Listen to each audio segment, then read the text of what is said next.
Get ordinary success stories. Ted Turner didn't just build CNN and TBS. He shattered the television landscape and rewrote the rules. His unconventional strategies weren't taught in business schools, but forged through bold risk and visionary thinking. That left competitors in the dust. What if his most powerful secret could transform your business? These aren't your typical boardroom tactics. They're the revolution you've been waiting for. And today we will be covering Ted Turner's business strategies. And these strategies is what he used to build his dynasty and built his empire. So take your pen and paper out and let's dissect his business strategies. 1. Using unexpected channels for visibility. And Ted Turner used billboards, typically dominated by consumer goods companies, to promote his TV station. With bold messages like Turner Broadcasting System, nobody watches it, but everybody sees it. This creative approach, detailed in his work and biography, this strategy increased his brand awareness in unexpected ways. And how does this apply to you? Remember, these strategies that I go over, think of how it applies to your business and whatever you're currently doing. If the listeners to this podcast are executives, people that have holdco, CEOs, high-level entrepreneurs, investors. So think of how does this apply to you, and make sure there's one strategy that's always going to resonate with you. And after this, I want you to apply it, because I want you to take actionable steps. And we're not just here to learn, we're here to apply these strategies, how these people, great businessmen, great founders, built their dynasty, built their empires, and I'm sharing that with you. And the actionable steps here is identify an unconventional platform, such as sponsoring a local event or using social media to promote your product and service. So, for example, a tech startup might place ads in a local art gallery to reach new audience segments. Find different channels for visibility. And one of the things that you have to get really good at is, where is your target customer hanging out? If they're hanging out in a art gallery, if they're hanging out in sports events, if they're hanging out in or they're listening and they are watching a certain type of influencer. So those are unconventional platform strategies, and it's a way for you to gain unexpected visibility. And Ted Turner did this really, really well. Next, equity for survival. So using stock to navigate financial crises. And when Ted inherited his father's debt-ridden company, Ted offered stock to his competitor, paying them off within months. And this strategy likely preserved control and cash flow during crises. How does this apply to you? Well, in financial difficulties, consider offering equity to investors or partners instead of loans, ensuring you maintain operational control while securing necessary funds. But here's the thing. If you're going to be offering equity, that equity might be valuable. So you really have to take calculated risk. You have to work out the benefits when it comes to this particular strategy. But one of the goals that Ted wanted is to control the cash flow. And because he controlled the cash flow during crises, he was able to navigate that storm. All right. Next lesson. Revitalize or perish. Turning around failing assets. So Turner bought the underperforming TV station WJRJ, addressed lazy employees and bad shows, and renamed it WTCG, turning it profitable. This approach seems to be keen to transforming failing assets. So when you acquire the right type of business, or just a business that can help you move ahead, and in this particular situation, Ted, there was a failing asset, a failing business. It was underperforming. But the reason why it was underperforming is because of the people. And there's one quote that I need you to remember. You don't have a business problem. You have a people problem. And in this particular situation, Ted Turner saw that there was lazy employees and there was bad shows, meaning bad product. So he rebranded the business and turning it into a profitable strategy. Now, when acquiring a struggling business, you have to conduct a detailed operational audit, identify inefficiencies, and implement changes like staff restructuring or product line adjustments to improve performance. If you understand the business and you have an unfair advantage, then go ahead, take the failing asset, buy that business. But one of the things that you have to do really well is that you have to have a good audit, due diligence, DD. And here's one of the good thing about a good due diligence is that you can essentially knock the price down. But that is another topic. Here, when you're acquiring a business, conduct a detailed operational, and he knew right away where he can turn around the business. He knew his unfair advantage. He knew the weaknesses of the business. So after taking it over, rebranded it, got rid of the lazy employees, got rid of the bad service product, and boom, turn it into a profitable business. This one can pay you lots. It could be a really profitable business. And the important part is the execution. Executing, hiring the right people, putting in rebranding and putting in the great products and service. And you can really have a great asset. You can turn a failing asset into a great asset, complete 180, if you have a great execution. Next, controversy as currency, leveraging disruption for market attention. Now, what do I mean by that? Well, Turner's decision to colorize classic movies, despite industry backlash, was profitable due to increased syndication rights. And this likely generated significant market buzz, though it polarized stakeholders. Consider a disruptive move, like launching a controversial marketing campaign to stand out, but prepared for potential backlash and ensure it aligns with your brand values. When you're doing a campaign to get market attention and it's controversial, make sure it's something that is aligned with your brand values. And he wanted to step outside the box. He's not afraid. Ted was not afraid to stay true to his beliefs, his business strategy, and he had confidence in himself.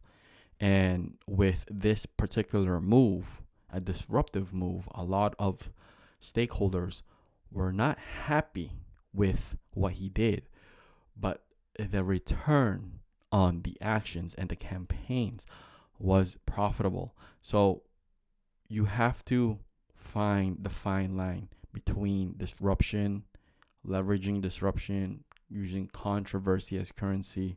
And now, if you can get eyeballs, right? If you have a controversial maybe campaign and that leads to millions and millions of eyeballs, you essentially save a lot of money advertising because the controversial campaign is marketing itself. It's expanding. It has this network effect, right?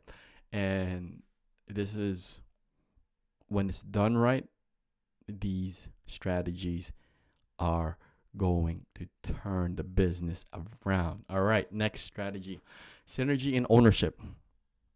Cross promoting through diverse assets. So, owning the Atlanta Braves allowed Turner to broadcast games on his TV station, enhancing visibility. As detailed, right, in his book, this strategy likely created a synergistic effect, boosting both entities. So, look for opportunities to own or partner with complementary businesses, such as restaurants, starting a catering service, cross promote and expand reach. And if you find a right joint venture partner that you can cross promote your products and services, it is a good alliance. It is a good partnership. And I'm reading John D. Rockefeller's notes to his son and letters to his son. And one of the topic that came across a couple days ago was the power of cooperation and cooperation with the right type of people. So cross promoting through diverse assets. You can even buy a business that's going to be a horizontal acquisition that can and then you can use that business that you bought and you can cross promote.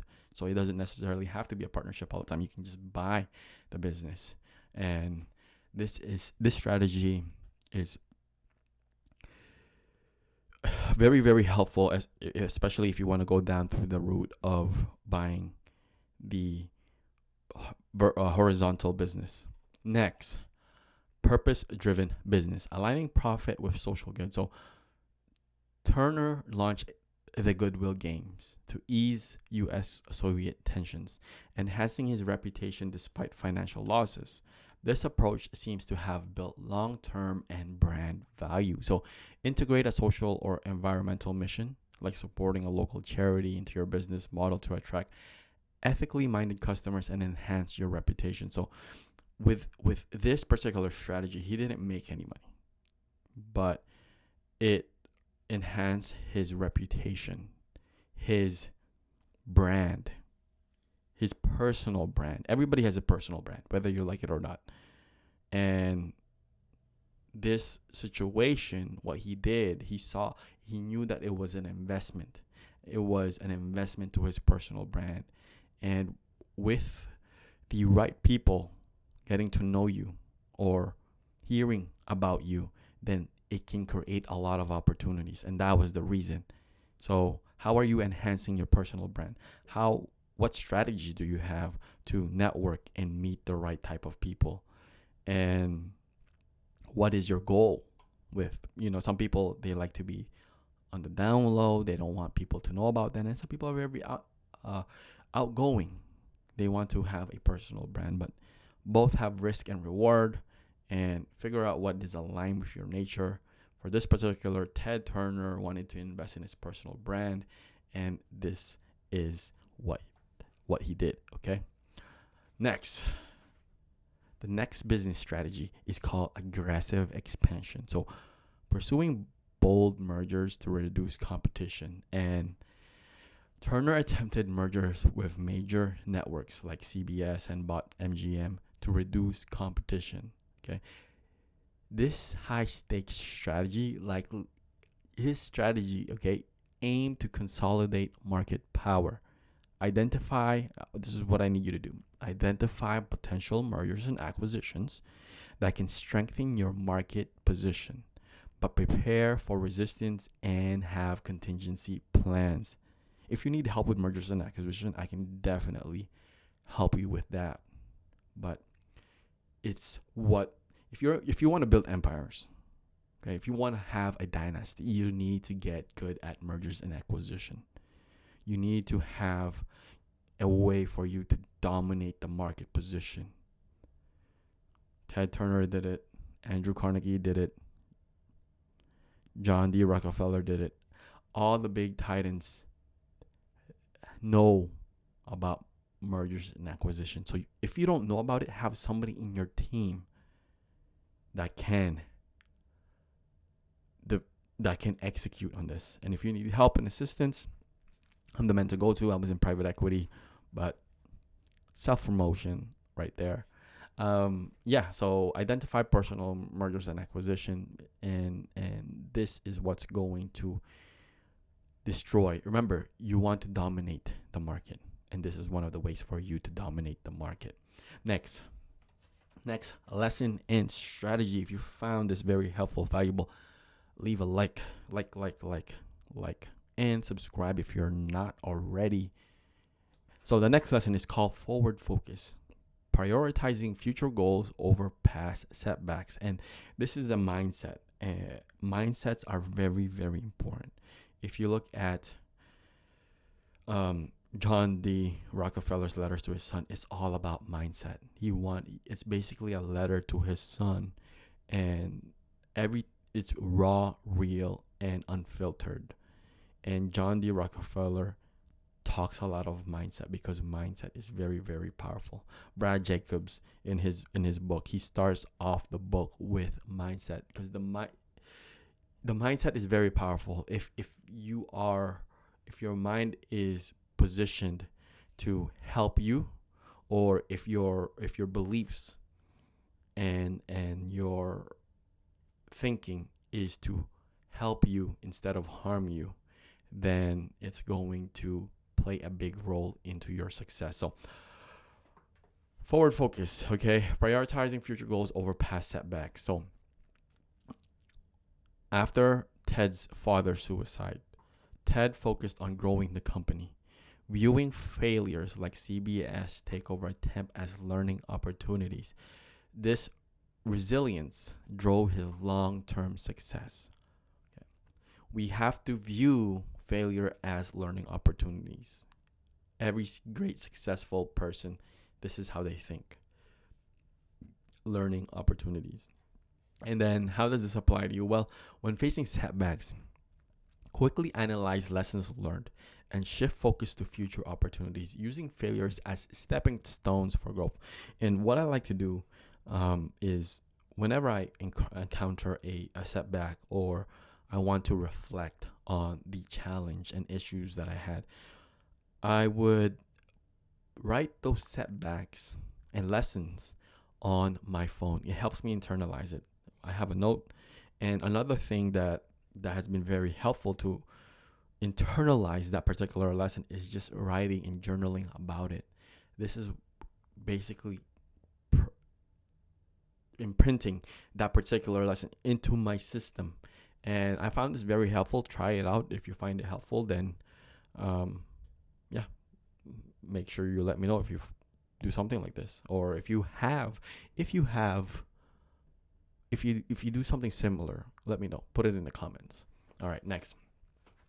Lessons from the seas, applying skills from hobbies to business. Ted is a sailor, okay? Not just any sailor. He is a champion sailor. And Turner applied lessons like strategy and determination to business. This unexpected connection likely enhanced his decision making. Engage in hobbies like chess or hiking that can teach skills like strategic thinking or resilience, and apply these to your business challenges. What's important is decision making, okay? You have to have, that's why we study these mental models from masters of the universe. And these people they're perform at a high level. They master business, they master life, they master mindset, they mastered mental model. They have mental models that help them. And if you have a mental model when it comes to the decision making, it will, one, help you get rid of your biases, and two, help you make better decisions. The quality of your decisions will impact your life. And 10, 20, 30 years from now, whatever position you may be, it's because of the decision you made or not made and the actions that you did. So it's very important to have a good decision-making process, good at mental models, and that is what TED has. Next,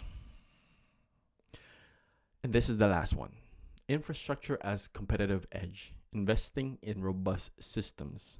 So, CNN solid infrastructure enabled effective Gulf War coverage, giving a competitive edge, as reported in various media accounts of CNN coverage.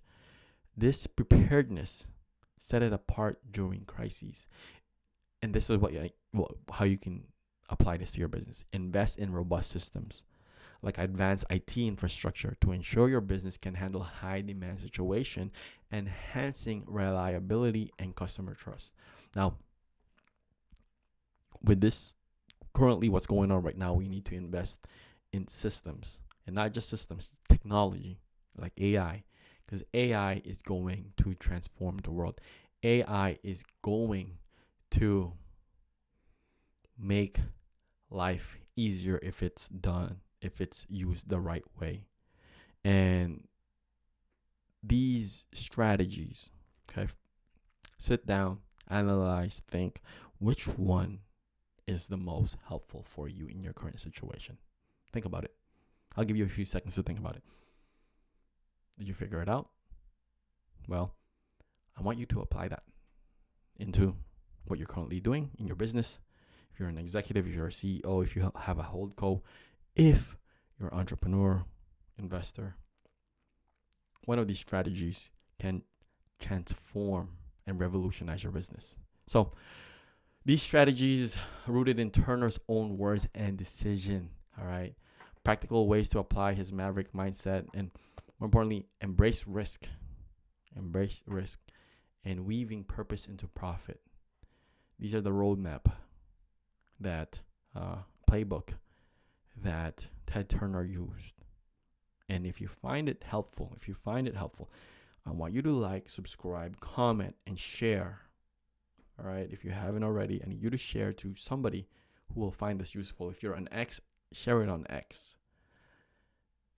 And with this is Ted Turner's playbook, strategies, mental models that he used to build his empire and dynasty. Now go out there and build your empire. With that being said, stay tuned. Peace.